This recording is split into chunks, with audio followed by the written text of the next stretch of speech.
bonjour à toutes et à tous. Alors avec Horus, vous l'avez compris, hein, je vous propose par le biais de nombreux sujets l'hypothèse que nous vivons dans une matrice. Alors bien sûr, il y a eu de nombreux films qui ont utilisé comme trame de fond ce concept, hein. Le plus célèbre d'entre tous, le film Matrix, sorti en 1999. Mais en parallèle de ces blockbusters hollywoodiens, il existe d'autres films, moins connus, mais tout aussi intéressants de par leur côté initiatique. Et c'est le cas du film Vortex, l'aube de la souveraineté.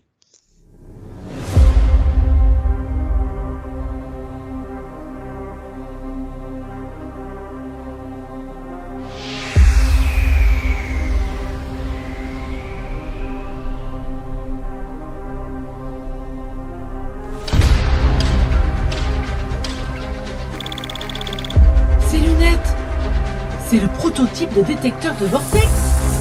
Si j'arrive à faire vibrer certaines fréquences, on pourra ouvrir les vortex.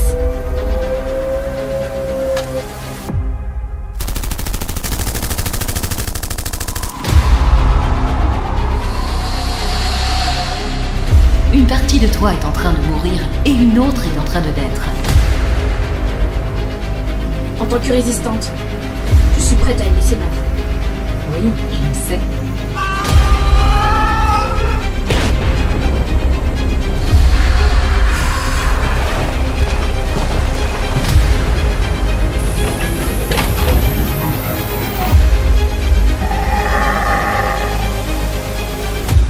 Les chemins ne se croisent jamais sans raison. Serena, je sais qui tu es, pas la peine de te présenter. Qu'est-ce qu'ils te disent, CD? Ils m'indiquent le meilleur scénario possible pour retrouver mon vaisseau. Le scénario?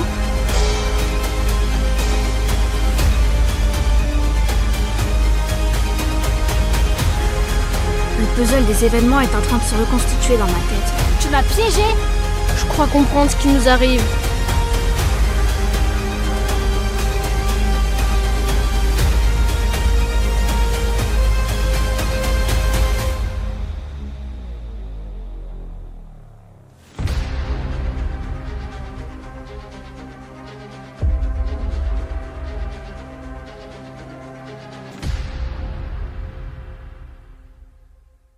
Et donc réalisé par Michel Rousseau, que j'ai le plaisir d'accueillir aujourd'hui. Bonjour Michel, comment vas-tu? Je vais très bien. Bonjour Jérôme, merci beaucoup de m'inviter. Merci à toi d'avoir accepté mon invitation surtout. Donc ce soir, on va parler de ton film Vortex. Oui, Vortex, l'aube de la souveraineté, parce que c'est vrai qu'il y a plusieurs vortex, alors il faut faire attention. Parce que, en plus, sur Vimeo, il y en a un autre qui s'appelle Vortex tout court, et j'ai une personne qui s'est plantée et qui n'a pas pris le bon film. D'accord.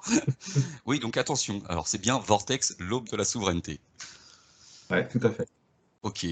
Alors moi j'ai vu ce film, je trouve que tu as fait un incroyable travail, parce que je le rappelle, Michel, par rapport au film Vortex, on va dire que tu es l'auteur, le scénariste, le réalisateur, tu es même acteur, tu es compositeur de la musique, créateur des effets spéciaux, des accessoires. Enfin voilà, tu as tout fait tout seul. Oui, Et, j'ai essayé de faire de A à Z. Donc c'est un projet qui m'a pris 4 ans. Un gros projet, donc je ne savais pas du tout dès le départ combien de temps ça allait durer. Donc dès le départ, j'avais mis même sur les réseaux sociaux toutes les semaines des images, des photos pour présenter où j'en étais en fait, quelle scène j'étais en train de travailler. Donc sans en dire trop, sans faire sans dévoiler trop le film. Et chaque semaine, je faisais un petit update pour expliquer ce que je faisais. Mais à chaque fois, on me disait, mais alors il sort quand? J'en sais rien. J'en sais rien du tout, parce que quand on travaille seul comme ça, c'est pas comme quand tu travailles avec une équipe de tournage où tu as un plan, où tu te dis, bon, chacun pendant tel mois, on ses va faire ceci, cela, voilà. En plus, quand on travaille avec sa famille, on se dit que voilà, on va avoir plus de temps pour gérer, et puis c'est pas forcément le cas. Quelquefois, c'est l'inverse. Ouais, parce qu'on le précise aussi, hein, ta famille t'a épaulé pour ce film, parce que Oui, ils jouent dedans. Ouais. Voilà, ils jouent dans le film, hein, voilà. Donc ta fille, ton fils, ta femme, voilà. Et puis on va dire aussi, tous les autres personnages du film, la plupart, tu les as créés. Oui, des personnages en 3D sur différents logiciels, et j'ai essayé de les animer. Ça a pris beaucoup de temps à faire, mais voilà, suis content du résultat, mais Ah bah oui, mais tu peux être très fier du résultat. Vraiment, moi, quand j'ai vu ton film, j'étais épaté, quoi. Je me dis qu'une personne toute seule pouvait créer tout ça. Enfin, vraiment, chapeau bas. Chapeau merci. bas. Alors, moi, je voulais savoir, Michel, parce que, bon, mis à part, on va dire, c'est un film de science-fiction. Moi, je pense aussi que c'est un film, on va dire, initiatique. Oui, c'est avant tout un film initiatique, C'est plus que ça, de science-fiction. La exactement. science-fiction est plus un Support. prétexte, j'allais dire, un Mhm, support, ouais. mhm. Et le film est vraiment un film initiatique. Tu parlais de Matrix, et c'est fait partie, bien sûr, de mes plus grandes influences, avec Truman Show aussi, parce que j'aime bien Oui. aussi le concept. Donc, je voulais un film de ce genre-là. Donc, si vous voulez voir un film de science-fiction, je vous conseille pas forcément mon film, parce que c'est plus un film on va dire, d'éveil. En effet, il y a un parcours initiatique avec l'héroïne qui est Serena, qui est jouée par ma fille. Et les dialogues sont très importants dans le film. Donc tout s'enchaîne assez vite. C'est pour ça que je dis souvent que c'est un film qu'il faut voir plusieurs fois, parce que les dialogues sont très importants. J'ai essayé de les travailler au maximum. Et il y a beaucoup de gens qui me disent j'aimerais bien souvent faire pause parce que ça va tellement vite qu'on n'a pas le temps en fait de comprendre les sous-entendus, de comprendre tous les sens cachés en fait des dialogues. Donc Exactement. Et c'est vrai que moi, quand je t'en ai parlé, quand j'ai préparé un peu l'émission, j'ai revisionné Vortex et je faisais une pause toutes les 30 secondes pour prendre des notes, je relançais, repose. Et en fait, c'est un peu ça, quoi. Faut le voir, je pense, d'une traite, une première fois. Et voilà. puis ensuite, vraiment rentrer dans le sujet. Comme tu dis, il y a des messages partout dans le film, il y a des petits messages partout. Oui, en fait, c'est un condensé de toutes les informations que je voulais donner. Et Mhm. si vraiment j'aurais voulu travailler le film encore plus, il aurait peut-être duré 1 h 30, 2 heures pour avoir le temps de souffler, si tu veux, à l'intérieur du film. Mais ça représente tellement de travail. J'étais déjà à 4 ans. J'aurais très bien pu rajouter des scènes supplémentaires qui permettaient de souffler un petit peu, mais j'étais vraiment au bout du truc et je me suis dit, à la rigueur, vaut mieux un film court, hein. Je me suis renseigné. J'ai regardé pas mal de bouquins sur les scénaristes et dit généralement, il vaut mieux condenser un film plutôt que le laisser traîner en longueur et que les gens en aient ras-le-bol, quoi. Oui. Donc effectivement, ça va peut-être un peu trop vite, toutes les informations qui sont divulguées, mais au moins, voilà, je pense que les gens vont pouvoir le voir, le revoir. C'est un objet, j'allais dire, qui dure dans le temps. C'est pas un film, je pense qu'on regarde une fois et puis hop, qu'on range dans un tiroir, enfin j'espère. Mhm. Non, non, mais tu as tout à fait raison. C'est un film qu'il faut regarder au moins 2-3 fois, parce que, comme je le dis, il y a beaucoup de choses, beaucoup de petits Et ça fait messages. partie d'ailleurs de l'initiation quelque part. Le Oui, fait de regarder un film plusieurs fois, ça fait partie du parcours initiatique aussi pour le spectateur, parce que dans ce film, il y a le spectateur qui occupe une place très importante oui, par les messages qui sont délivrés, justement. Et c'est ça que j'aimais bien, justement, dans Truman Show, c'est le spectateur est vraiment mis en avant. oui, Et c'est au tu te rends spectateur compte aussi qu'il occupe d'aller une chercher place importante. voilà, d'aller chercher le message dans le film et on sollicite le spectateur par rapport à ça, quoi. Voilà, c'est-à-dire que le spectateur ne devient pas uniquement spectateur, dans certains films, on l'invite à devenir acteur, et moi, j'invite le spectateur à devenir scénariste de sa propre histoire. Mhm. Donc, c'est encore un autre sujet. Je ne vais pas trop développer pour pas spoiler. Bah, tu as raison, on va pas spoiler, hein, on va pas vous raconter le film, on va pas vous dire qu'à la fin ils meurent tous. Mais non, non, bah non, il faut donner justement envie aux personnes qui vont voir cette vidéo d'aller voir Vortex. Alors justement, moi, on sent bien qu'en amont de ce film, il y a quand même une grosse culture de ta part en matière, je dirais, je sais pas, d'ufologie, de paranormal, Bon, tu es comme moi, je crois que tu es un abonné de la première heure du magazine Top Secret. Oui, oui, ça fait depuis un bon moment que. En fait, j'ai toujours été, depuis l'adolescence, on va dire. Moi, j'ai vécu la période. Bon, je pense qu'on a à peu près le même âge, mais tu te souviens de la vague belge. Donc, moi, Oui, en j'avais autour de. 1990. Voilà, donc j'avais 15 ans. Oui, bah, Et ça a écoute, été un j'en gros. avais 16, donc tu vois, on n'est pas loin. Voilà. Donc, ça a été un gros choc pour moi, en fait, parce que. Euh, Vraiment, je l'ai vécu quasiment au quotidien, cette histoire de vague belle. Donc, je m'étais aussi beaucoup. C'est à partir de ce moment-là que j'ai commencé à lire beaucoup de témoignages en fait sur les ovnis. Donc, j'achetais des bouquins de Jacques Vallée, on me prêtait des bouquins de Jimmy Dieu, donc j'étais déjà vachement au courant de tout ça. Et puis, je me suis toujours intéressé en fait au phénomène OVNI, plus même que le phénomène paranormal en général. J'ai commencé par l'ufologie en fait. Et petit à petit, au cours de ma vie, après, je me suis ouvert à différentes branches, mais j'ai commencé par ça, on va dire. À l'adolescence, ça a été une grande passion en fait. Mais on a tous un point de départ, hein. Bon, en l'occurrence, c'était l'archéologie alternative, les pyramides, tout ça. Bon, et puis après, bah, comme je dis, hein, quand tu tires le fil, voilà, à un moment donné, tu es obligé, si on est ouvert d'esprit, de s'intéresser à d'autres sujets pour essayer de recomposer le puzzle, parce qu'on se rend compte que tout ça, c'est un gigantesque puzzle. Tout est lié. Hein. Et tout est lié, exactement. Donc, ouais, on sent bien que tu as quand même une grosse connaissance par rapport à justement à tous ces messages que tu as passés dans Vortex. Et alors, c'est un film initiatique, on va dire, mais aussi, moi, je trouve que c'est un film prophétique. Alors, je fais ce petit clin d'œil par rapport justement à Matrix, hein, on en a parlé. Je sais pas si vous vous rappelez justement Matrix qui est sorti en 1999, hein, réalisé par les frères à l'époque, maintenant c'est les sœurs Wachowski.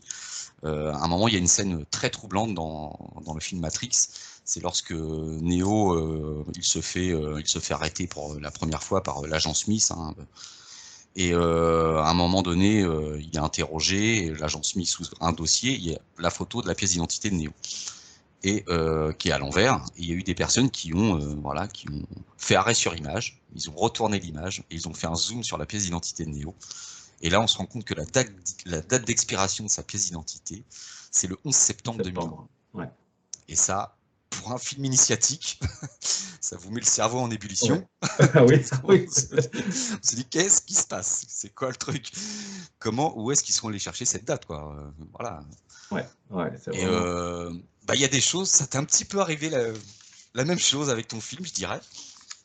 Moi, ce qui était différent, mais qui était quand même incroyable, c'est qu'au fur et à mesure que je créais les événements, les scènes, on va dire, de mon film, si tu veux, j'avais un scénario général sur ce film. Je savais, si tu veux, j'avais un synopsis.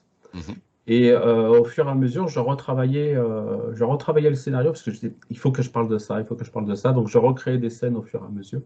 Et ce qui était incroyable, c'est que quand je créais des scènes, par exemple la scène avec Notre-Dame de Paris, où il y a en fait une gargouille qui s'envole de Notre-Dame pour, on va dire, observer ce qui se passe de l'autre côté de la ville, parce qu'elle sent un présage qu'il va se passer quelque chose d'important, donc elle se rend devant le garage où il y a Serena. Cette scène, je l'ai créée, je l'ai imaginée une semaine avant les événements, donc c'était assez rigolo de voir cette gargouille qui s'en va, qui quitte le lieu de Notre-Dame et qui, comme s'il elle ressentait un mauvais présage, quelque chose qui allait arriver. Donc il y avait cette scène-là, il y a eu d'autres scènes aussi intéressantes que j'avais fait. Il y a une scène dans la ville, dans une ruelle, où il y a un drone qui demande les papiers d'identité et puis si la personne est vaccinée, où elle en est de ses vaccins, donc elle fait un scan en fait, toute une analyse de la personne et vous n'êtes pas à jour dans votre vaccination. Voilà, vous n'êtes pas à jour de vos vaccins. Donc ça, vos vaccins. Et ça c'est pareil. Tu l'imaginais avant quoi. Et ouais, parce que tu as commencé ton film en 2017, c'est ça. Ouais, donc il y a plein de choses que tu as intégrées dans ce film et aujourd'hui ça nous fait vraiment écho quoi. Oui, et puis il y avait aussi donc toujours cette même scène où en fait c'est un drone qui interroge la personne en lui disant vous n'êtes pas vacciné, vous n'êtes pas à jour. Et quelques jours après, il y avait cette fameuse scène dont on a entendu parler dans les médias, tu sais, où il y avait des drones sur les plages qui demandaient aux gens de quitter les lieux. Oui, avec des haut-parleurs. Voilà, de ne pas se rassembler, etc. C'est surréaliste. C'est surréaliste, c'est vrai, c'est surréaliste. Et il y a aussi, à un moment donné, tu évoques aussi le couvre-feu. Oui, tout à fait, le couvre-feu. Alors qu'on était loin d'imaginer qu'on allait entendre ce mot en boucle pendant des mois, et tout ça, tu l'as imaginé avant. Oui, là je l'imaginais en fait dans le sens où tout est... dans le futur, les gens n'ont pas le droit de sortir, tout est réglementé. Il y a la police qui traîne partout, qui vérifie tout. Donc j'avais mis dans ce sens-là. Mais ce qui était intéressant aussi, c'était la fameuse fuite dans un laboratoire à Paris. Bon, là, ça, c'était pas à Paris, mais Oui, mais c'est quand même étonnant. Mm. Et c'est une substance un peu radioactive qu'on appelle la black goo, une substance intelligente, pour ceux qui connaissent. J'ai fait une petite vidéo là-dessus sur ma chaîne pour en parler. On mettra Et le lien, on mettra le lien. pareil, quelques semaines après, il y a eu les événements qu'on connaît. Et puis ça tombait, enfin, tout s'enchaînait de manière bizarre. Il y a aussi les éléments de Grisol aussi qui sont arrivés, qui m'avaient un petit peu inspiré. Par contre, là, sur le film, le fait qu'il y ait eu cette substance noire, tu sais, qu'on retrouvait partout, étalée sur les maisons. Moi et Antoine, on habite juste à côté de Rouen, donc on a, Voilà, d'accord. on a connu de près l'événement, quoi. Ouais. Voilà, donc tout ça fait que c'était assez étrange de travailler sur ce film et quand les événements se déroulaient quelques semaines après. Et c'est pour ça que même pour la fin, je me suis dit, il faut peut-être que je change 2-3 trucs, donc ça finit vraiment cool, quoi. Ouais, c'est ce qu'on... On va peut-être pas faire exploser la Terre à la fin du film. Parce que Voilà. tout ce que je fais, ça se réalise.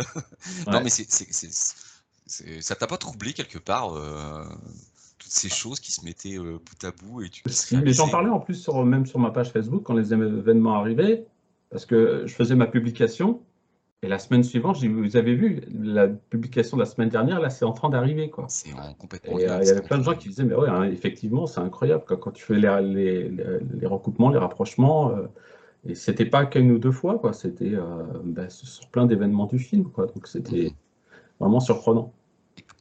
Selon toi, comment tu expliquerais cette, on va dire, l'inspiration? Moi, j'ai une vision. Je pense qu'on sait en fait notre avenir. Je pense qu'on vit dans un programme, effectivement, pour revenir au concept de ta chaîne. Moi, je m'intéresse depuis pas mal d'années au concept du libre arbitre. Et j'ai l'impression que notre libre arbitre est très faible en fait. Et que toute l'histoire, j'allais dire le scénario général de la planète est déjà défini. Tu as toujours l'impression en fait qu'il y a une boucle dans l'histoire qui se répète sans arrêt. On revit toujours les mêmes événements. Et puis, quand tu vois aussi tous ces films de science-fiction qu'on regarde depuis qu'on est gamin, puisqu'on est de la même génération, je vois toujours ces mêmes films où la technologie prend le dessus, avec les voitures volantes, et tu sais qu'on va vers ce futur. Et que même s'il y a des forces présentes pour l'intelligence artificielle et tout ça, on sait depuis très longtemps que ça va aboutir au bout d'un moment. Donc, c'est comme s'il y avait un scénario général qui était déjà écrit.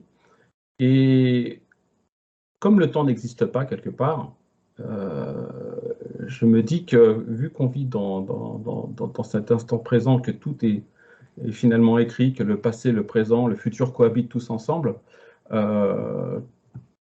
tout cela est déjà écrit en fait. Et que si on fait appel à nous-mêmes et qu'on regarde à l'intérieur de nous-mêmes, on sait déjà ce qui va arriver ces prochaines années, quoi. C'est quasiment écrit. Et c'est ce qu'on appellerait l'intuition quelque part.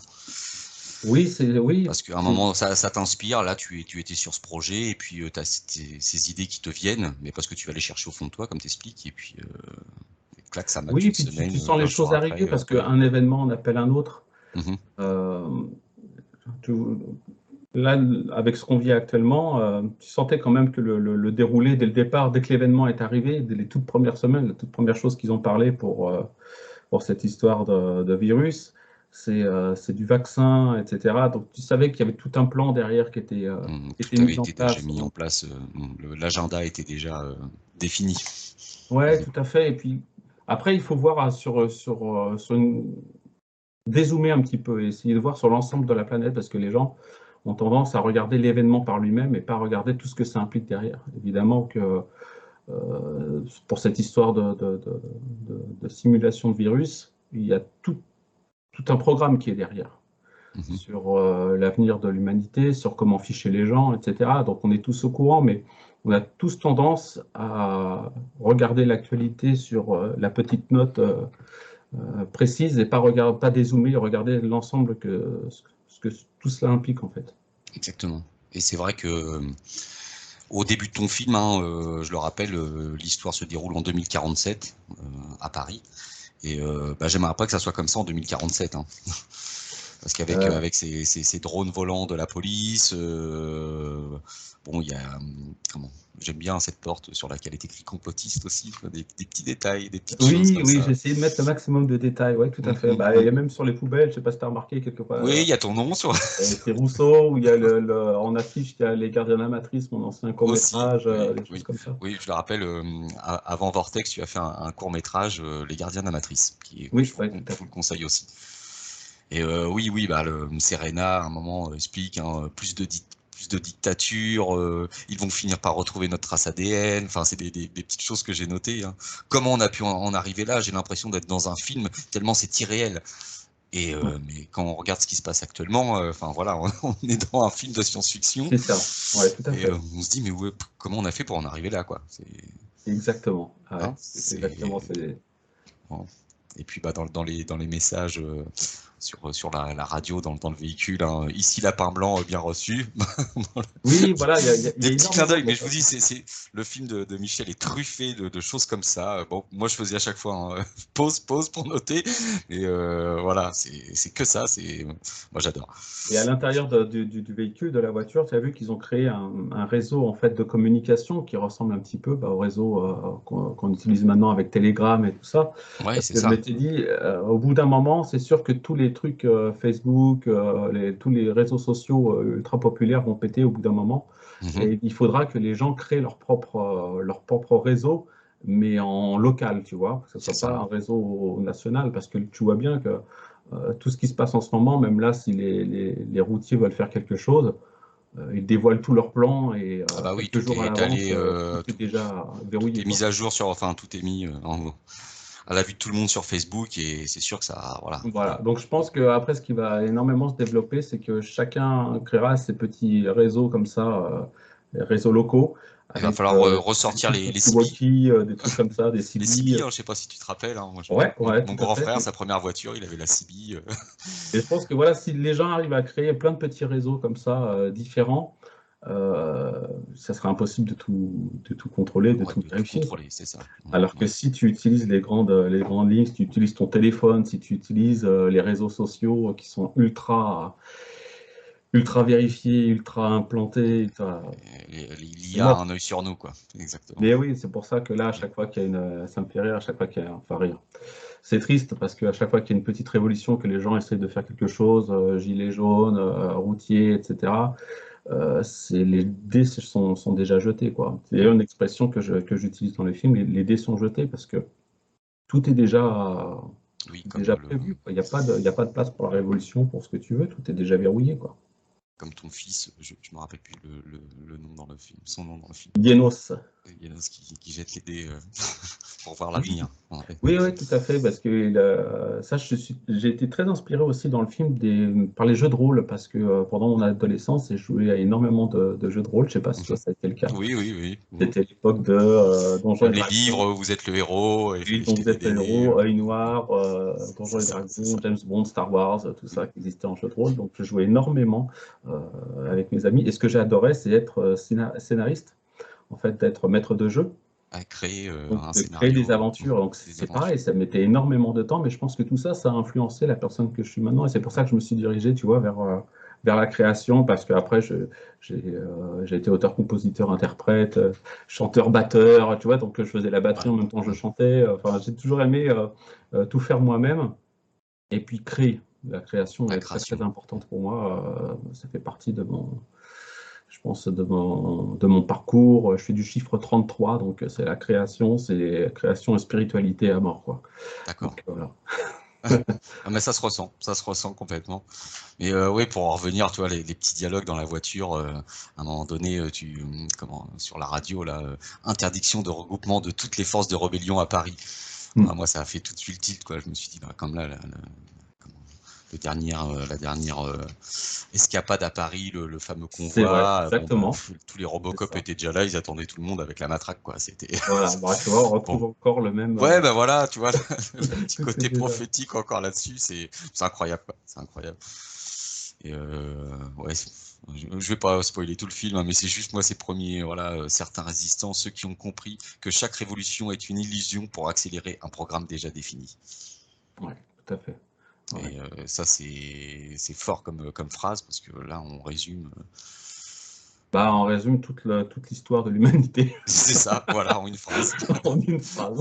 On nous fait croire qu'avec une révolution, on va changer le monde, qu'avec Oui, parce qu'à travers l'histoire, on a toujours vu qu'à chaque fois qu'il y avait une révolution, sur le coup, les gens se disent « ça y est, on a tué le roi, c'est fini !» Et puis ils s'aperçoivent que 2 ou 3 ans après, c'est encore pire. c'est ça. Les lois sont encore plus liberticides et qu'il y a un programme derrière. C'est qu'à chaque fois, c'est l'illusion, les gens croient. Là, c'est pareil, il va y avoir les élections présidentielles. Les gens disent « ah putain, on a marre de Macron, ça y est, il faut qu'il dégage et tout ». Ils n'ont pas compris que celui-là qui viendra après, ça sera son clone, ça sera pire, ça sera exactement le... Enfin, je sais pas, on n'est pas notre premier président, on voit très bien comment les choses se déroulent. Donc, j'ai l'impression que les gens n'ont pas ce recul.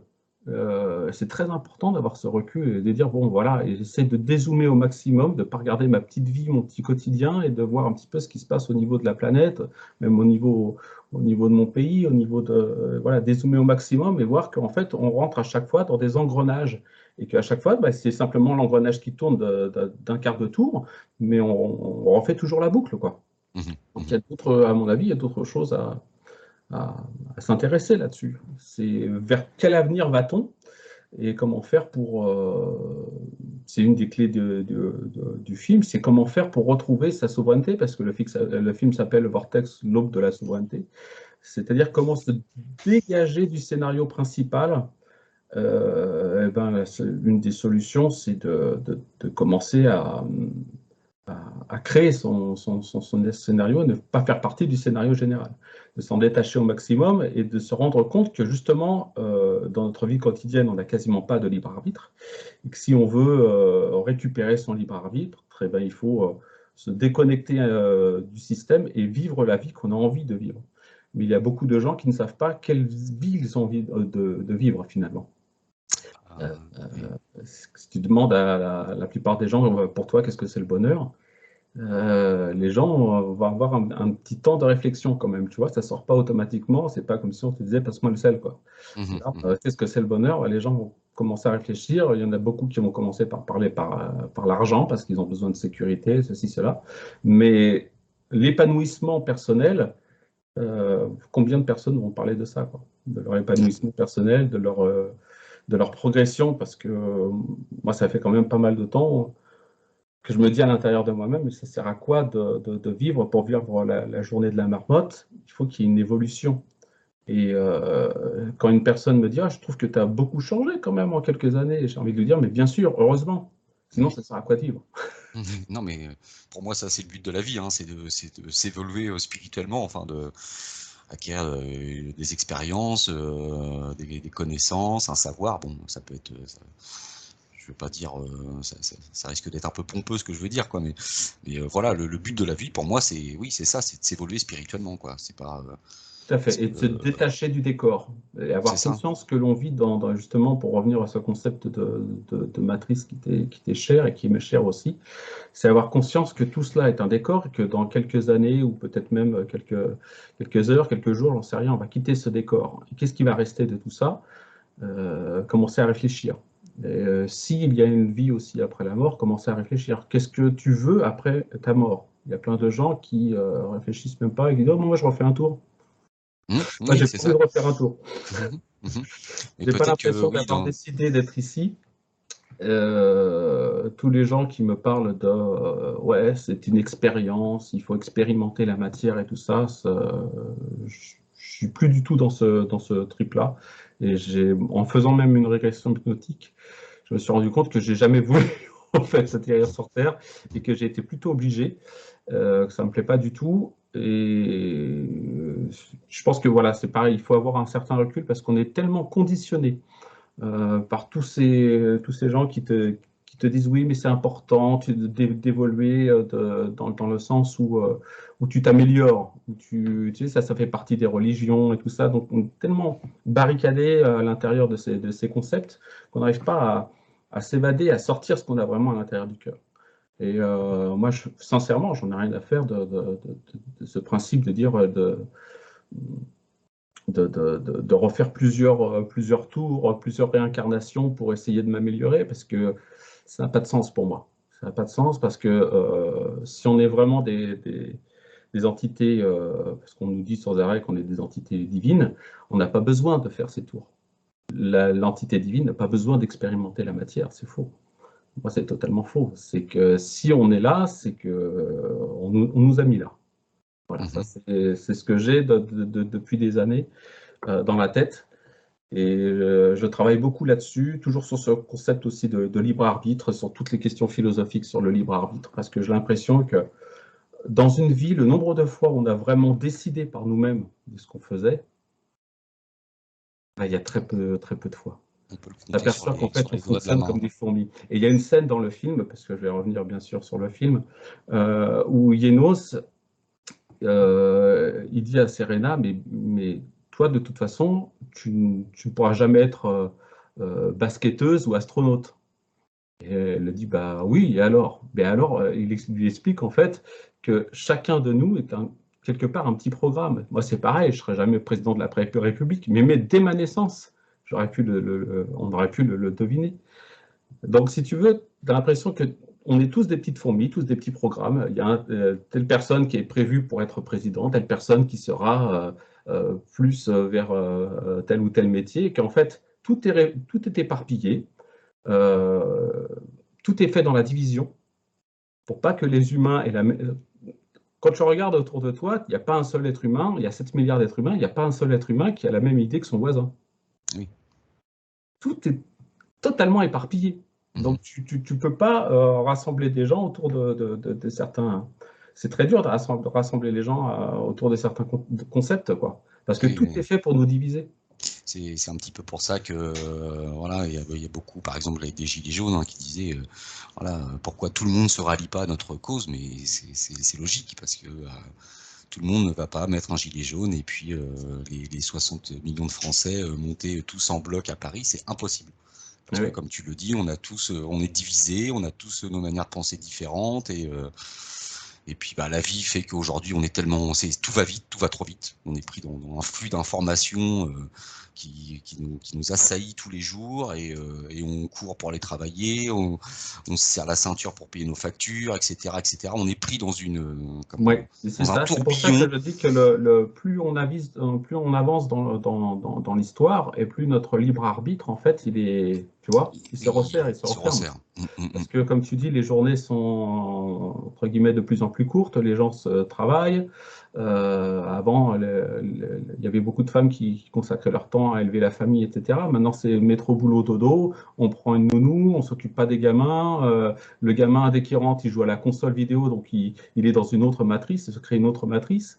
Et tu vois, finalement, c'est pour ça que je dis que ce concept de libre arbitre, je pense qu'il va vraiment falloir faire quelque chose parce que on est véritablement en train de devenir des machines. On ne s'en rend pas compte, mais au quotidien, à chaque loi qui passe, à chaque événement, à chaque pas vers la modernité, eh bien, on a de moins en moins de pouvoir de décision. Tout se fait de manière automatique.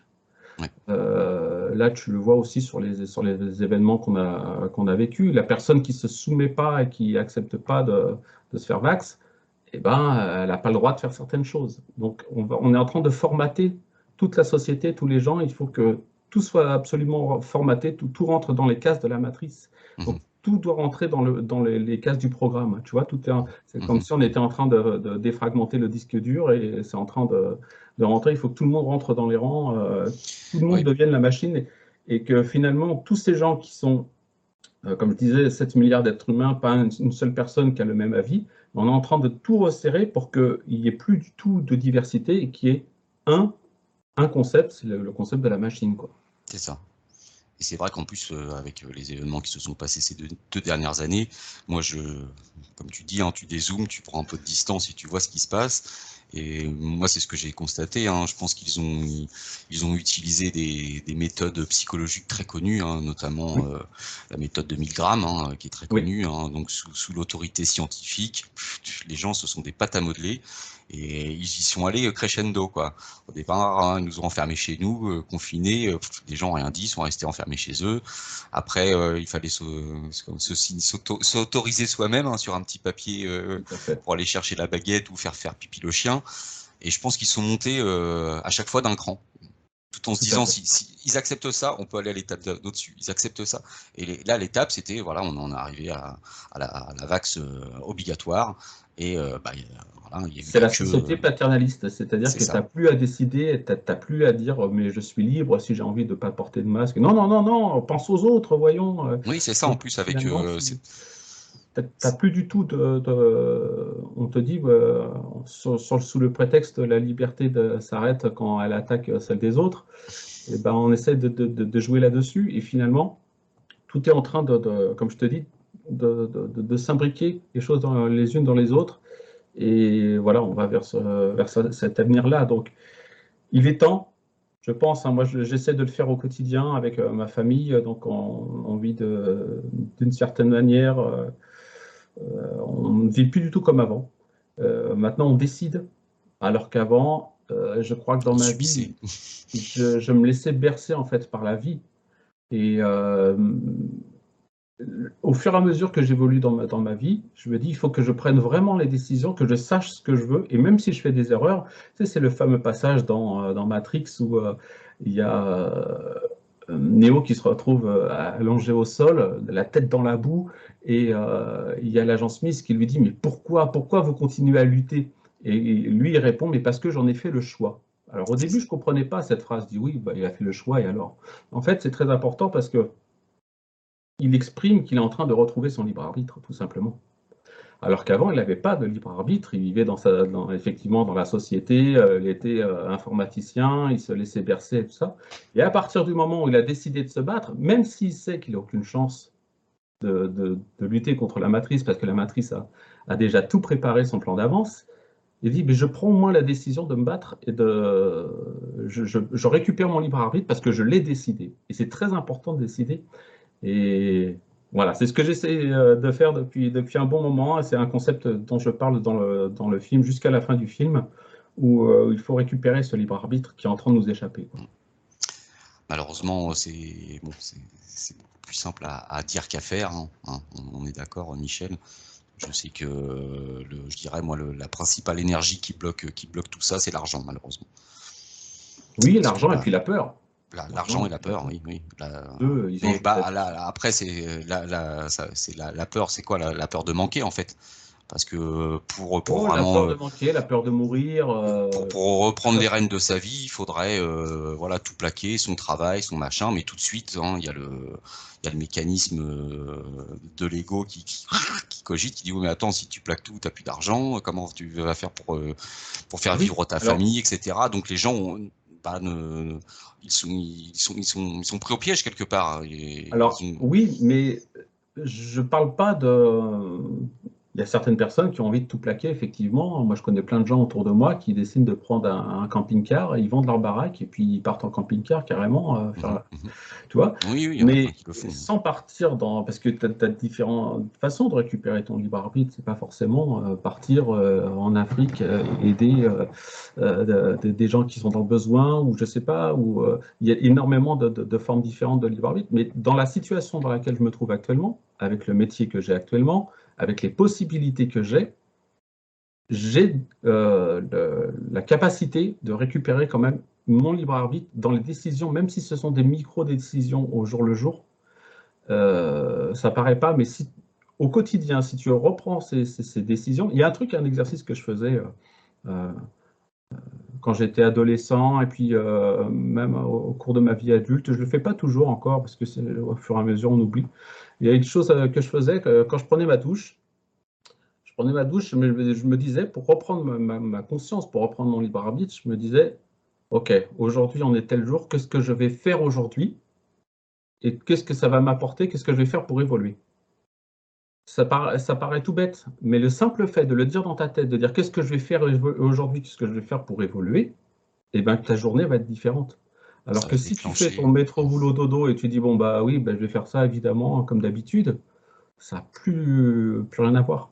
Tu Mhm. vois, et pourtant ça va être des micro-détails dans la vie quotidienne, mais moi, pendant des années, j'allais pas m'endormir à chaque fois, je me disais, mais les journées sont trop courtes. Donc, je me couchais hyper tard et je me disais, mais il faut que j'apprenne parce que il faut que ma journée ait servi à quelque chose. Je déteste quand ma journée a été exactement la même que la précédente. Là, pour moi, c'est horrible, quoi. C'est la journée de la marmotte et je peux pas supporter, quoi. Mhm. Et c'est pour ça que même quand j'ai décidé de faire ce film, et c'est une des raisons pour lesquelles j'ai décidé d'être scénariste, acteur, musicien, etc. C'est qu'il y avait tellement de choses à faire, si tu veux, que voilà, je savais que les journées allaient être bien Là, remplies et pendant diversifiées. quelques années, t'allais pas Voilà, t'ennuyer. parce que je m'intéresse à plein de choses. Le simple fait de composer la musique avec un orchestre symphonique, faire tous les instruments, concevoir des costumes, faire du doublage, imaginer parce que pour chaque personnage, c'est moi qui ai fait les différentes voix. J'ai demandé Mhm. aussi à mes enfants de changer de voix, j'ai une amie aussi de faire les voix, etc. Faire les bruitages, ça paraît pas, mais il y a plein de bruitages dans un film Ah auquel tu oui, penses oui, pas. oui. Ah Euh, non, mais on se rend pas compte, mais c'est un énorme travail ce que tu as fait. Bah, 6000 heures de travail, 4 ans, et ça a été un véritable sacrifice parce que je m'y mettais du matin au soir. Enfin, je faisais, si tu veux, mon travail de la journée parce que j'ai un boulot gagne-pain. Et dès que je terminais mon boulot gagne-pain, ensuite je me mettais directement là-dessus. Ce qu'il y a, c'est que je me suis mis tellement dessus que je ne sortais plus du tout. J'étais dans mon studio, j'étais à fond dedans. Et je me suis consacré corps et âme à ce film. Donc, ça a été vraiment 4 ans consacrés à ce film. Donc, je remercie ma famille d'avoir tenu le coup parce que c'est pas facile quand même pour eux, hein, quand ils ont Mhm. une personne comme ça qui travaille du matin au soir.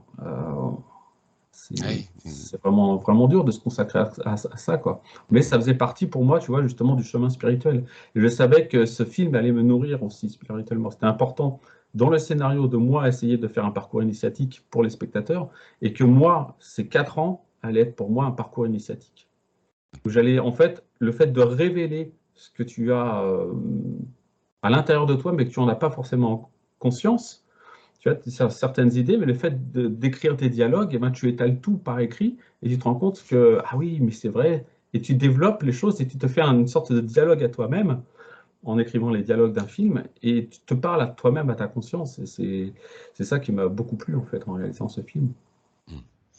Et c'est vrai, bah, on en parlait tout à l'heure, hein, le fait comment, d'imaginer une chose et puis tu vois que ça se déclenche derrière. On en parlait avec Pierre Molinier dans la première vidéo que j'ai fait sur Horus, c'est synchronicité. Et comme tu l'expliquais tout à l'heure, hein, quand tu commences à te dire, par exemple, comme tu l'expliquais, reprendre son libre arbitre, on va se rendre compte qu'il y a des choses qui vont nous arriver dans la vie, ce Oui. on appelle des synchronicités, et qui vont se mettre sur notre chemin et qui vont nous permettre justement d'aller dans la direction que l'on aura choisi de prendre, quoi. Oui, alors dans le film, moi je l'ai matérialisé par les doubles, c'est-à-dire que Serena, qui est l'héroïne, enfin, c'est pas vraiment une héroïne, mais le personnage principal du film, elle va rencontrer ses doubles qui sont dans d'autres dimensions. Et c'est ça que j'ai voulu parler, dont j'ai voulu parler aussi dans le film à propos des synchronicités, c'est que j'ai voulu dire que les doubles dans notre vie courante, nos doubles qui sont dans d'autres dimensions, nous font des signes en disant tu devrais t'intéresser à ceci, tu devrais t'intéresser à ça. Et c'est à partir de là que j'ai développé le concept de synchronicité. Et c'est vrai que on a tendance à pas faire attention aux synchronicités qui se déroulent au cours de la journée, mais j'essaye de temps en temps, quand ça arrive, de dire oh purée, là il y a un signe, ça veut dire quoi? Alors qu'est-ce qu'on a voulu me dire? Mhm. Et quelquefois je trouve pas du tout. Je préfère dire que je trouve pas plutôt que m'inventer quelque S'imaginer chose. quelque chose, Voilà. ouais. Mhm. Et quelquefois, par contre, j'ai eu des synchronicités où je me suis dit purée, mais C'est fort. c'était vraiment un signe quoi, très fort, Mhm. quoi. Donc quelquefois, voilà, je pense qu'il faut s'y intéresser. Et j'ai remarqué que si vraiment tu fais attention à chaque parcelle de la journée, que tu regardes tout en détail, en général, tu as une synchronicité par jour. Ouais. Et Mais il comme faut tu dis, vraiment faire on n'y prête attention pas à ça. attention, il faut vraiment commencer Ouais, c'est à vraiment faire analyser, attention aux choses. analyser les choses, et là, Ouais. on s'en rend compte, quoi. Ouais, c'est vrai, c'est Mais vrai. ça aide aussi à être conscient. Parce que si tu commences à analyser ta journée, il y a un truc que je faisais aussi quand j'étais gamin, quand la journée était terminée, juste avant de m'endormir, je me récapitulais la journée que je venais de passer, les grandes lignes, tu vois. Mhm, mhm. Dire, tiens, il s'est passé ça, ça, ça, ça, ça. Et ça permet en fait De j'avais trier un l'impression petit peu. d'évoluer, de Ouais, faire et un puis résumé, dire, oh, voilà, mm, tu vois, il s'est passé ça et ça m'a permis de faire ça. C'était vachement important. Et c'est c'est pour ça aussi que je m'intéresse aussi aux rêves et que je pense faire Vortex 2. On en voilà. parlera peut-être un peu plus en détail tout à l'heure. Mhm. Mais le simple fait de rêver, c'est pas simplement récapituler l'ensemble de la journée. Le fait de rêver, c'est enfin, moi, j'ai acheté le dictionnaire, je viens de le recevoir il y a quelques jours, le dictionnaire des rêves et des symboles, qui est super intéressant et qui explique en fait que le fait de rêver, on a tendance à dire que c'est le cerveau qui répète tout ce qui s'est passé pendant la journée, en fait, qui emmagasine toutes les informations, alors qu'en fait, le cerveau nous donne des signes. Oui. Et il y a énormément de rêves prémonitoires. En fait, le cerveau nous prévient de vu ce qui est arrivé pendant la journée, ce qui est arrivé, voilà ce qui risque d'arriver, ce qui risque de t'arriver, quoi. Et à D'où partir du moment où tu prends ça en tête, c'est super intéressant, quoi. Et tu t'aperçois qu'effectivement, tu étais dans un film, tu es dans un Ouais, jeu vidéo, c'est ça, quelque c'est ça. part. Ouais. D'où l'expression la nuit porte conseil. Voilà. Et Hein, c'est pour ça que tout ça, quand tu réunis toutes ces données, toutes ces informations, tu as vraiment l'impression, effectivement, d'être dans un film, dans une matrice. oui, oui, Et oui, que, c'est tous ces éléments que j'ai regroupés, moi, depuis des années de recherche, et comme tu le dis, à un moment donné, tu dézoomes, tu es là, bon, pour moi, il n'y a pas à tortiller, on est dans une matrice, quoi. Après, bon, certains, quand tu dis matrice, tout de suite s'imaginent le côté du film Matrix, voilà, le concept pour moi est différent, mais oui, oui, pour moi, on est vraiment dans. Moi, j'aime appeler ça un simulateur quantique gigantesque. oui, oui, oui, tout à fait. Ouais. Parce que quand on se rend compte de toutes les données mathématiques, géométriques qui sont intégrées partout, que ce soit dans l'infiniment petit ou dans l'infiniment grand, automatiquement, hein, les frères Bogdanov en parlaient, il y a bien un horloger derrière tout ça. Il y a bien un créateur.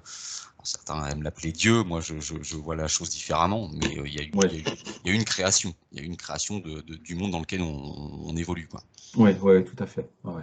Et justement, de jouer avec cette matrice, moi j'ai l'impression que quand tu commences à prendre conscience que tu évolues dans une sorte de simulateur, quoi, et justement, la matrice t'envoie des petits signes, tu vois. Oui. Je sais pas si tu te rappelles, comme on le disait tout à l'heure, tu es abonné comme moi au magazine Top Secret. D'ailleurs, je fais un petit clin d'œil à Rock, hein, voilà, le dernier Top Secret. Je vous le recommande vivement.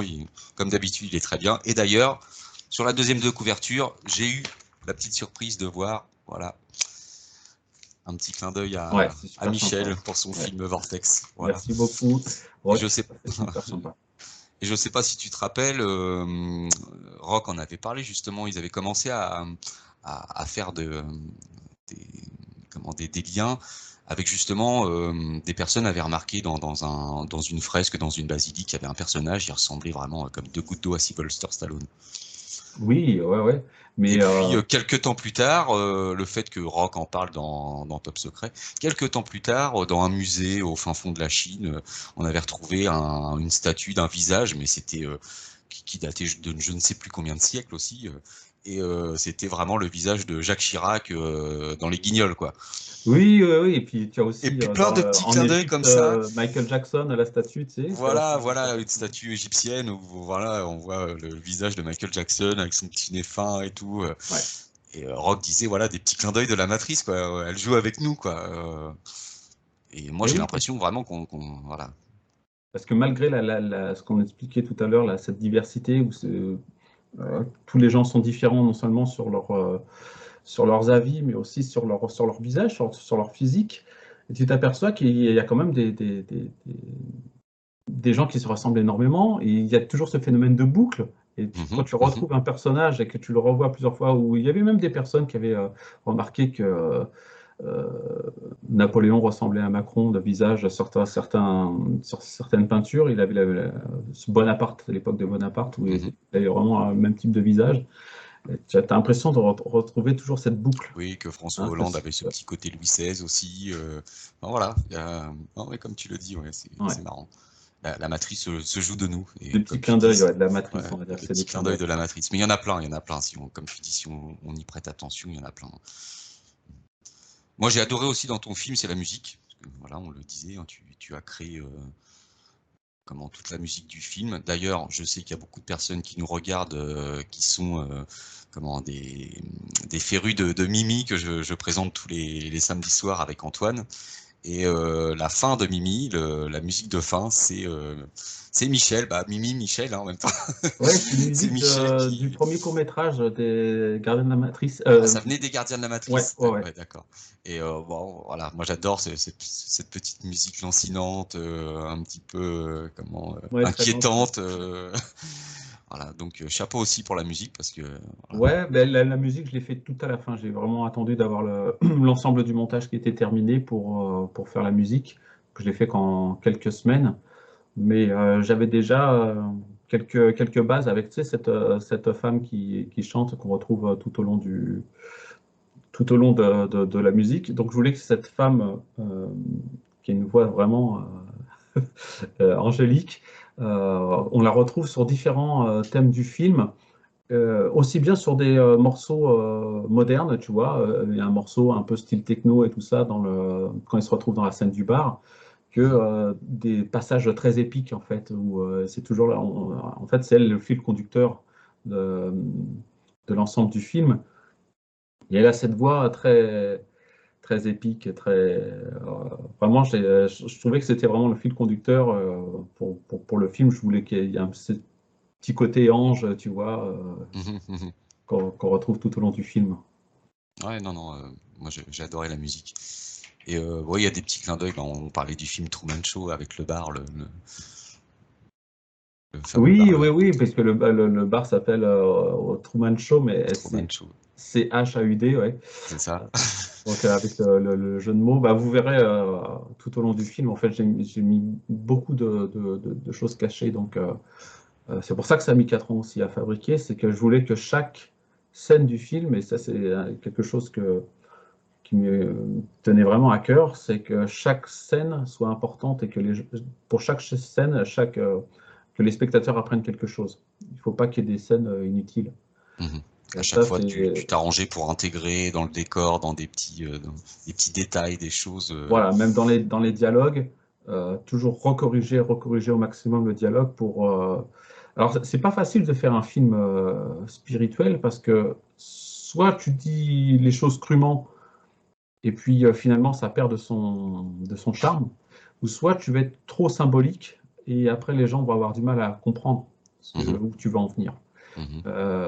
Donc ça a été très très dur. Moi la difficulté, parce que c'est pour ça que j'ai énormément retravaillé les textes à chaque fois, même quand j'étais avec les enfants sur place. Les enfants quelquefois ils me disaient mais on peut pas simplifier en disant ça ou ça, et selon le contexte je leur disais ouais mais tu as raison, finalement vaut mieux simplifier, ou non, on vaut mieux laisser comme ça, parce que il fallait en fait qu'il y ait toujours ce parcours initiatique pour le spectateur, donc qu'il fasse quand même un effort de recherche. C'est pour ça quand tu dis il fait c'est un film qu'il faut voir plusieurs fois, je tenais à ce que ça soit un film qu'on voit plusieurs fois.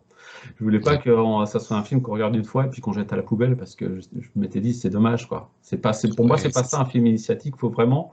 En plus, la plupart des gens me disent c'est au bout de la 3e fois, tu as l'impression, ouais, c'est bien, 3 fois, c'est pile le chiffre que je voulais, quoi. Non, mais on parle de films, il y a des romans initiatiques, il y a des BD initiatiques. Moi, j'adore Tintin, et moi, il y a des fois, je me reprends un vieux Tintin dans ma bibliothèque et je redécouvre parfois des choses que j'avais pas forcément vues les premières lectures. Voilà, ouais. Et c'est aussi le but de ton film. Voilà, on le voit une première fois et puis quand on le revoit une deuxième fois, j'avais pas vu le petit détail, le petit Rousseau sur la poubelle, des petites choses comme ça. Oui, ouais, mais j'en ai mis énormément, parce qu'il y a aussi des clins d'œil à des films. Il y a des clins d'œil à Star Wars quand ils se retrouvent justement dans le bar, dans la scène du bar. Le bar ressemble énormément à la cantina, tu vois. Oui, il y a à un moment, il y a un robot qui marche vers Serena pour l'attraper. Et elle s'enfuit juste avant. Et le robot, il arrive pas un peu à la Terminator, tu vois, il a la même apparence que le Terminator et il fonce vers elle. Donc il y a plein de petits détails comme ça. Des petits clins d'œil à d'autres films. Oui, des clins d'œil à Matrix, à tout ça, à Truman Show. Donc j'en ai mis vraiment. Vous avez de quoi faire. D'ailleurs, Truman, hein, où en fait le réalisateur est dans la Lune. Et bon, il y a une scène dans ton film où à un moment on est sur la Lune, hein, et on voit une espèce de ville futuriste là. Moi j'ai eu mon petit clin d'œil, j'ai eu ma petite pyramide. Ouais. Voilà. Pyramide sur la Lune. Bah, ça c'est pareil. Après chacun il trouvera ce qu'il voudra. Mais là, je pense, moi c'est quelque chose sur lequel je travaille depuis pas mal d'années. Et je suis convaincu, persuadé à 200% que la Lune est habitée, quoi. Oui, Donc, il y a des choses.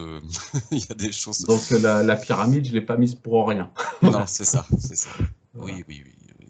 Je pense que la Lune, elle est loin d'avoir dévoilé tous ses mystères. C'est pas l'astre mort qu'on voudrait nous présenter. C'est sûr. D'ailleurs, je vous invite à lire le livre Pénétration d'Igo Swan. Oui, il y a des choses super intéressantes développées dans ce livre. Alors, ton film Vortex, on peut le trouver de deux manières. On peut le trouver en format DVD. DVD, bon, vous allez c'est plus version américaine, c'est ça, enfin version anglaise. Ouais, alors vous pouvez le trouver sur eBay. Voilà. Mais en fait, il est en vente au Canada, aux États-Unis. Et en France, en Suisse, en Belgique, etc. Il faut que vous commandiez sur Vimeo, Vimeo On Demand. Et si vous n'arrivez pas à le trouver, vous allez tout simplement sur www.vortex-lefilm.com. D'accord. Voilà, c'est le site du film où vous allez trouver plein d'informations. Donc j'ai détaillé toutes les récompenses qu'a reçues le film parce que actuellement le film en est à 45 ou 46 récompenses à travers le monde. C'est énorme, hein. Moi je t'ai suivi sur Facebook et toutes les semaines tu postais encore une nouvelle récompense. T'étais toi-même oui, alors le en premier fait, surpris. C'est que au mois je crois que c'était à partir de septembre-octobre que j'ai commencé à m'y intéresser. En fait, j'avais toute la liste des festivals, donc je les ai fait un par un au fur et à mesure. Et puis ça a fait un petit effet boule de neige. Au début, j'ai eu des récompenses en Amérique du Sud. Après, ça a été New York, Los Angeles, Florence. Vraiment, 45 récompenses à travers le monde. Las Vegas, c'est un truc de fou. Je ne m'attendais vraiment pas, quoi. Déjà, je pensais avoir quelques sélections. Déjà, je trouvais ça exceptionnel quand j'ai commencé à recevoir une première sélection. Mais après les sélections, vous avez donc les films qui passent en compétition. Donc, dans un festival, vous avez entre 500 et 600 films quand même qui sont présentés. Et déjà, passé la sélection, donc vous faites partie de, allez, on va dire, entre 100 et 200 films qui sont sélectionnés sur les 500. Et donc déjà, faire la première étape, je trouvais ça excellent, quoi. Je disais, waouh! J'ai réussi à passer ça me suffit, quoi. En respect, j'étais déjà. Je suis sélectionné. Content, ah ouais, pour moi, c'était le Saint Graal, quoi. Et puis, après, le fait de passer en 8e de finale, quart de finale, demi-finale, et puis passer finaliste et remporter catégorie meilleur film de science-fiction ou meilleur film spirituel, choses comme ça, je fais waouh! Je m'y attendais vraiment pas, quoi. Donc, ça a été la grosse surprise, en fait. Du film, et ça a permis en fait de faire connaître le film à l'international, et puis ça m'a permis de décocher de plus en plus d'interviews aussi, sachant que voilà, ça reste quand même un film qui a un marché de niche, on va dire. Donc les gens qui veulent voir un film de science-fiction vont peut-être être déçus. C'est pour ça que je préfère mettre en avant le fait que c'est un film avant tout d'éveil et de science-fiction, c'est-à-dire un film de science-fiction, quoi. Parce que il y a tellement en fait d'informations, comme on disait tout à l'heure, qui sont regroupées, qui sont condensées, que quelqu'un qui veut voir un film de science-fiction pour se détendre, il va dire oui, je suis un peu déboussolé là parce que je voulais simplement un film. Oui, un truc où il y a des guerres de oui, vaisseaux spatiaux, des tirs laser dans tous les coins, et puis une belle histoire. Voilà. Là, non, c'est juste que ça se passe effectivement dans le futur, mais Voilà, vous l'avez compris, le but, c'est de parler d'éveil avant tout, quoi. Mais bon, le fait d'avoir eu autant de récompenses, on va dire, ça prouve la qualité quand même de ton travail.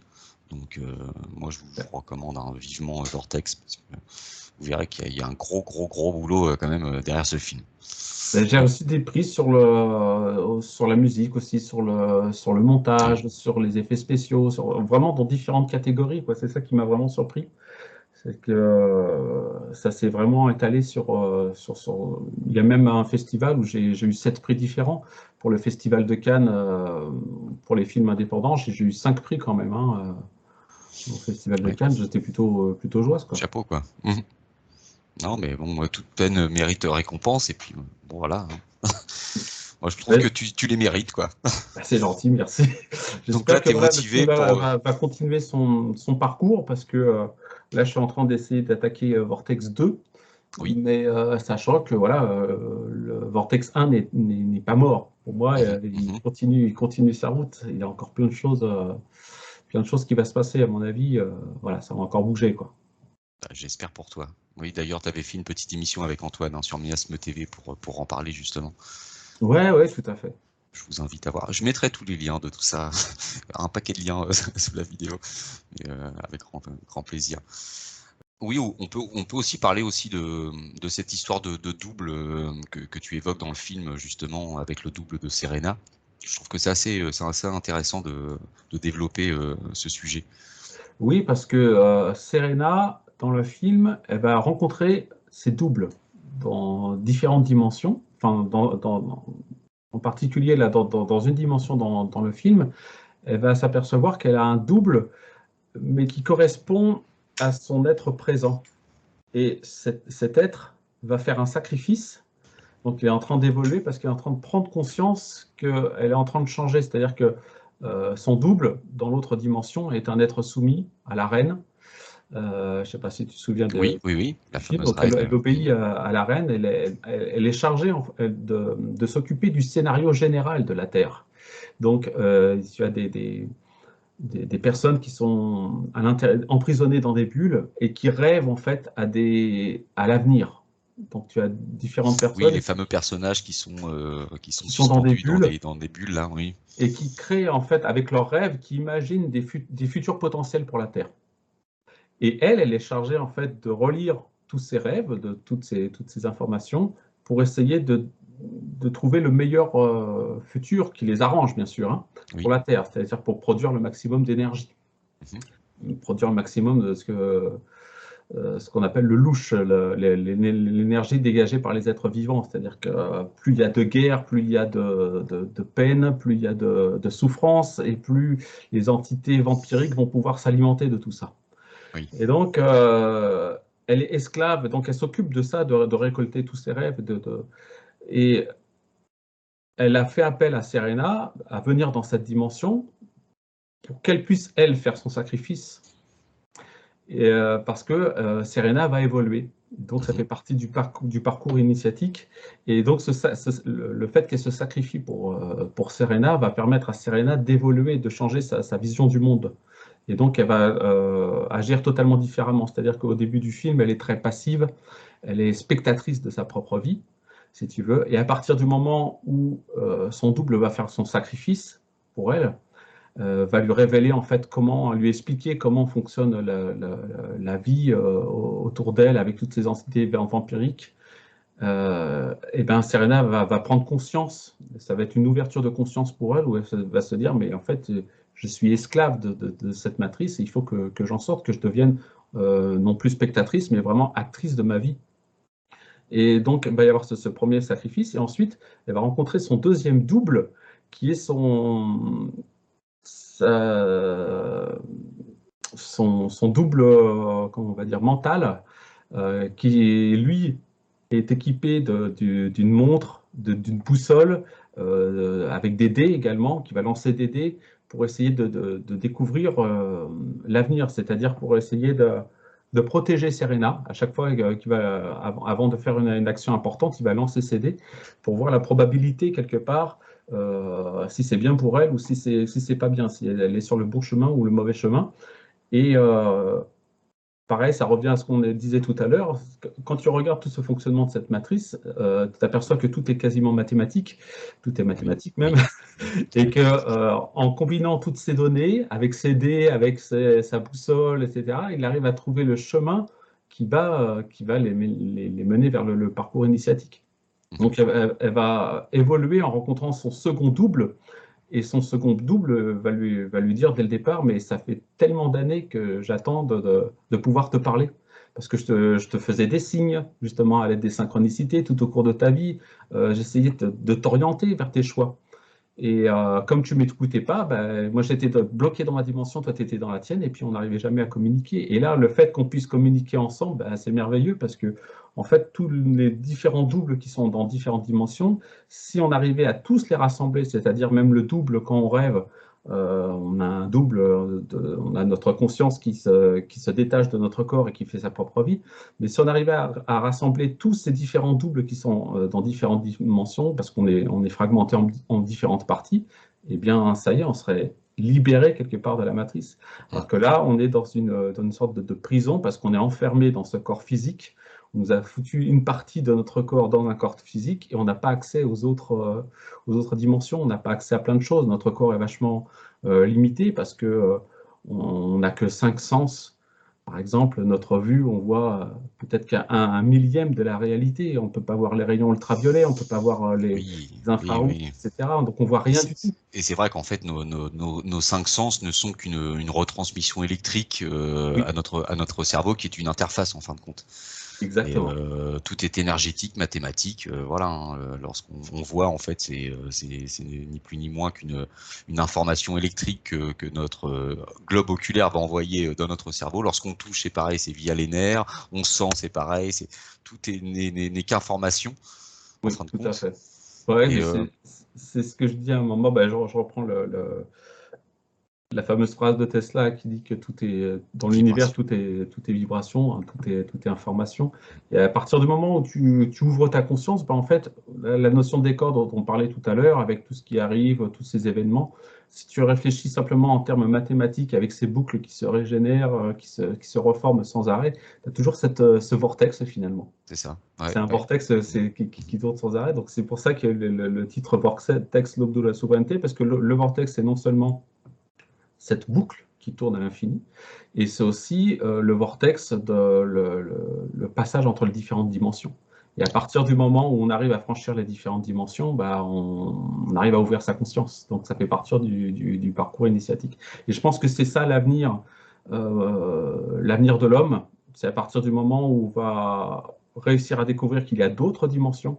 Et si on arrive au fur et à mesure à avoir accès à ces dimensions, on va se rendre compte en fait que notre vie physique, c'est une toute petite parcelle de l'ensemble du truc, et que si on arrive à justement dézoomer, comme on parlait tout à l'heure, et à avoir toutes les ensembles de notre vie qui est éparpillée de partout, parce que ça grouille de partout, comme je disais tout à l'heure, on voit un millième de la réalité. Si on arrive à dézoomer tout ça et à comprendre le fonctionnement général de ce vortex, ben ça y est, c'est l'ouverture de conscience, et on arrivera enfin, je pense, à mieux saisir le sens de cette vie, quoi. Et d'ailleurs, moi, j'ai ma petite idée là-dessus, je la lance ce soir, ça ferait partie des choses que j'exposerai plus tard, mais je pense que l'eau a un rôle à jouer très très important par rapport à ces fameux vortex. Parce que je vous rappelle, par exemple, le film Stargate, hein, lorsque la porte des étoiles s'ouvre, on voit bien que par où ils vont passer, c'est représenté par de l'eau, en fait. Oui. On voit bien dans le film Matrix, hein, la matrice, les petites gouttelettes qui tombent sur l'écran en forme de code. D'ailleurs, dans le dernier Matrix, on voit bien lorsqu'il regarde la buée sur la glace et des petites gouttes qui descendent, c'est comme ça que Morpheus a compris qu'il était dans une matrice. Ouais. Et aussi quand Neo prend la pilule rouge et qu'il touche le miroir et que le miroir réagit comme de l'eau. Et moi, je pense que l'eau a un rôle à jouer justement dans l'ouverture dans la fameuse ouverture de ces vortex. Ouais, tout à fait. Mais en plus, l'eau a un pouvoir très important pour transporter l'information aussi. Aussi, et tout à fait. Transporte l'information, rôle purificateur. Enfin, l'eau, c'est magique, quoi. c'est ça. C'est le support de la vie sur Terre. Enfin, voilà. Et moi, je pense qu'il y a une sérieuse piste à creuser avec l'eau et tout ce dont on parle voilà, ce soir. Pour en revenir justement à ces fameux doubles, moi, je m'étais fait aussi cette réflexion. Est-ce qu'en fait, ceux qu'on appelle nos anges gardiens ou nos guides spirituels, en fait, est-ce que ce ne serait pas tout simplement nos doubles? Oui, c'est pour ça que moi, la notion d'ange gardien, elle me dérange un petit peu parce que il y a toujours ce côté où tu as quelque chose à demander à ton ange, tu sais. Aide-moi à faire ceci, aide-moi à faire cela. Alors que je préfère la notion de double où tu n'as pas à faire appel à une entité Extérieure, tu te extérieure qui demandes à doit toi-même, quoi. Ouais, voilà, exactement. C'est très important pour moi j'ai toujours eu du mal aussi à prier, tu sais. Je ne sais pas si toi, c'est quelque chose que tu arrives facilement. Mais j'ai essayé quand j'étais plus jeune de prier tout ça. Et je me suis toujours dit, mais non, mais je dois me débrouiller seul en fait. C'est à moi de faire mon parcours, même si je rencontre des difficultés. J'aime pas demander en fait. Mais même dans la vie courante, j'arrive pas à faire quelque chose dans le jardin, je vais pas demander à quelqu'un de me le faire. Il faut que je trouve la solution par moi-même. Et ça fait partie du truc initiatique. Ça fait partie, comme je te dis, quand je fais le film et j'avais la possibilité, il y a plein de gens qui m'ont dit, mais moi, si tu veux, je m'occupe de ça, je m'occupe des costumes, je m'occupe de la musique, je m'occupe de ci, ça. Je dis non, je tiens à le faire moi-même. C'est très important parce que ça fait partie du parcours initiatique. Quand on parle dans un film d'un parcours initiatique, il faut que soi-même on le vive. Oui, il faut que tu sois 100% dedans et voilà. Voilà, et je pense que ça fait, entre guillemets, ça fait vivre le film. Ça crée un égrégore quelque part. Et si j'arrive à ce que dans la tête des gens, ils aient envie de regarder plusieurs fois ce film, tu vois, d'avoir cette idée de parcours initiatique, pour moi, ça y est, le pari, il est gagné à 2000%, quoi. Bah, déjà pour ma part, t'as gagné parce que j'ai dû le regarder 2-3 fois déjà, ne serait-ce que pour aussi préparer l'émission. Et voilà. Mais non, moi je le recommande vivement ton film parce que voilà, non seulement c'est initiatique, en plus hein, on n'a pas spoilé tout le film, mais l'histoire est très très sympathique aussi. Et puis il y a un gros boulot, vous verrez un gros boulot de Michel derrière. Et moi je te le dis encore, chapeau bas parce que c'est vraiment tu mérites toutes ces récompenses que tu as eues, franchement. C'est super sympa. Ouais. Donc, je le rappelle, je mettrai en lien sous la vidéo le lien pour accéder à ta chaîne, à ton site, et aussi le lien pour accéder sur Vimeo directement, pour aller sur Vimeo aussi directement pour acheter le film, hein, si vous voulez le visionner. Ouais. Est-ce que on pourrait mettre un code de réduction aussi pour les personnes qui ont vu cette vidéo, qui ont fait l'effort de la regarder? Très bonne idée. On va leur mettre une remise de 30% qu'on mettra au descriptif de la vidéo, si tu veux bien. Ah ok, pas de souci. Spécialement pour les gens qui ont visionné cette vidéo, quoi. Ah bah écoute, aucun problème, au contraire, hein, voilà, ça sera le petit cadeau pour mes abonnés. Et à tous ceux qui auront vu cette vidéo, au contraire, pas de problème, Michel, je vais m'occuper de ça. Tu m'enverras le lien et puis on mettra ça en lien, aucun souci. Bah écoute, moi je te remercie vivement d'avoir accepté mon invitation sur Horus. Merci à toi, c'est super sympa. Je pense qu'on a eu notre échange était très sympathique, on a parlé de beaucoup de choses. Pas que de ton film, mais aussi de tout ce qu'il y a derrière, quoi. Oui, ouais, j'aime bien quand dans les interviews, c'est un véritable dialogue, c'est pas un jeu de questions-réponses. Parce que là, l'intérêt en plus, c'est qu'on a les mêmes concepts, le concept de ta chaîne avec cette idée de matrice et tout ça, qui vraiment me tient à cœur aussi. C'est important d'avoir les mêmes idées, qu'il y a cet échange, ce dialogue, tu vois, entre pas que ce soit un jeu de questions-réponses tout bête. Oui.